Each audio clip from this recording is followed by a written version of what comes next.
Well, I got the carburetor back in place.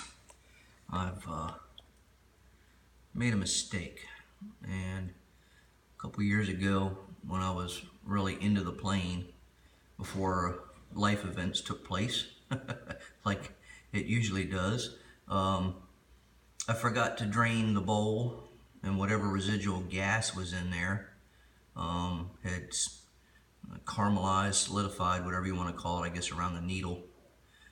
And every time I'd go to start it, I'd have issues. And issue being that I would get fuel out of the pump into the bowl, but it would come out here, and it wouldn't go up through the intake. So the plugs were dry, all of them. I pulled all the plugs,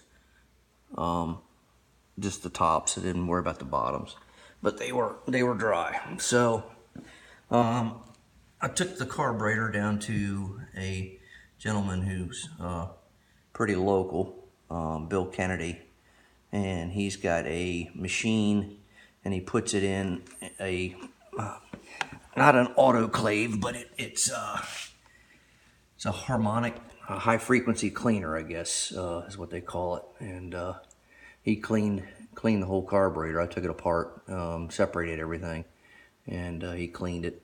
And we shall see. Everything went back together pretty smooth. The only change that I made was right here on the where the throttle linkage hooks up. I put a washer, a big fender washer. I don't know if you can see it or not. There's a big fender washer here on the back side. I bent the tab over on this side, and I bent the tab over on this side, so it captures on the back side to keep this thing from rotating on the I guess the throat, the shaft that goes through the throat of the carburetor. So I've got it double locked or double nutted. Get it up there so you can see a little better. I got 2 nuts on the back side here and 2 nuts here, along with a lock washer. So hopefully that will hold everything from moving around. So I've got full throw with the throttle back where it used to be. So we'll try giving it a start tomorrow. I went ahead and primed the system just to see if it was going to hold and there weren't going to be any leaks.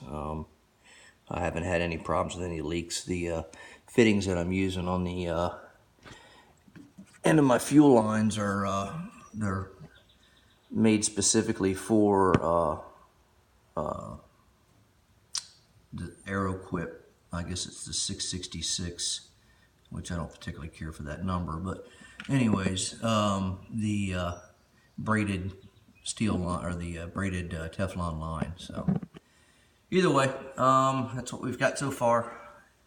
Everything seems to be pretty well buttoned up, and all the wires are hooked where they're supposed to be. I just need to button them up after everything is up and running. So other than that, I'll chat with you later.